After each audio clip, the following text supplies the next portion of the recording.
मैं तुझे फिर मिलूंगी। ये कहानी है अमृता प्रीतम की।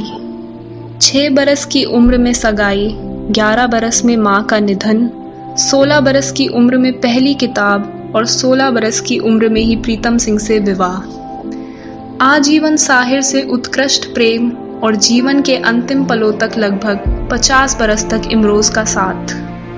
बस इतनी सी थी 31 अगस्त 1919 को पंजाब के गुजरांवाला में जन्मी अमृता प्रीतम की कहानी। पर इतनी सी कहानी में वे अपनी खुद की इतनी सारी कहानियां छोड़ गई कि साहित्य जगत उनके उल्लेख के बगैर अपूर्ण सा लगने लगा। कहा जाता है कि लेखक खुशवंत सिंह ने एक बार हंसी ठिठोली में कहा था कि अमृता की जीवनी तो इतनी सी है कि एक डाक के टिकट पर लिखी जा सकती है। यही वजह थी कि जब अमृता ने अपनी जीवनी लिखी तो नाम रखा रसीदी टिकट। अमृता सिर्फ साहित्य प्रेमियों की ही चहेती नहीं थी, बल्कि प्रेमी युगलों की भी प्रिय थी। कारण था उनका ताउम्र मशहूर शायर साहिर लुधियानवी के साथ निष्पाप, निस्वार्थ और समर्पित प्रेम। हैरानी की बात ये थी कि एक ऐसे समय में जब महिलाएं किसी के लिए अपने प्यार को इतनी भलाई समझती थी, अमृता ने साहिर से अपने प्रेम भाव को खुलेआम स्वीकारा। हालांकि साहिर और अमृता का मेल शायद समय को मंजूर न था और ऐसे समय में अमृता के जीवन में इमरोज दाखिल हुए। इमरोज पेशे से एक चित्रकार थे।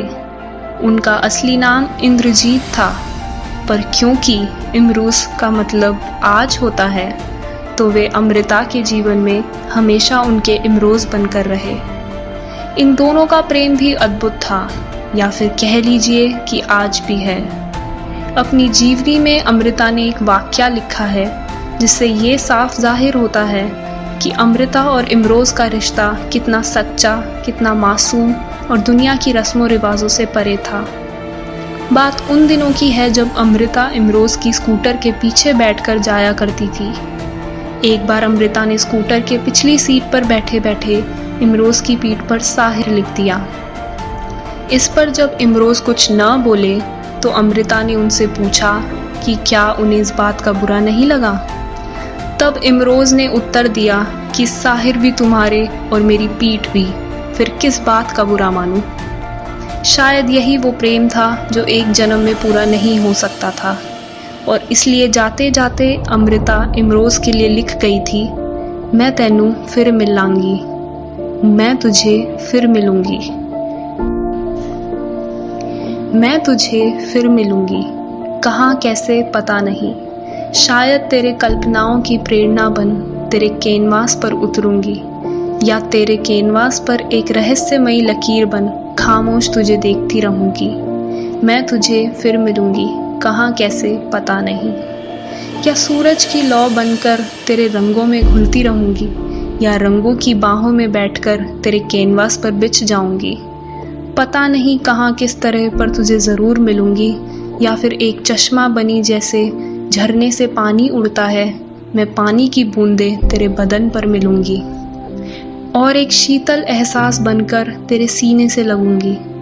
मैं और तो कुछ नहीं जानती, पर इतना जानती हूँ कि वक्त जो भी करेगा ये जन्म मेरे साथ चलेगा। ये जिस्म ख़त्म होता है तो सब कुछ ख़त्म हो जाता है, पर यादों के धागे कायनात के लम्हे की तरह होते हैं। मैं उन लम्हों को चुनूंगी, उन धागों को समेट लूँगी, मैं तुझे फिर मिलूँगी, कहाँ कैसे पता नहीं, मैं तुझे फिर मिलूंगी। अमृता का जीवन विवादों से भरा रहा। 31 अक्टूबर 2005 को उन्होंने इमरोज की बाहों में ही दम तोड़ा। तमाम उम्र एक ही छत के नीचे रहकर भी अमृता और इमरोज अलग अलग कमरे में रहा करते, पर उनका ये प्रेम कईयों की समझ से परे था। तो ये थी अमृता प्रीतम की प्रेम कहानी।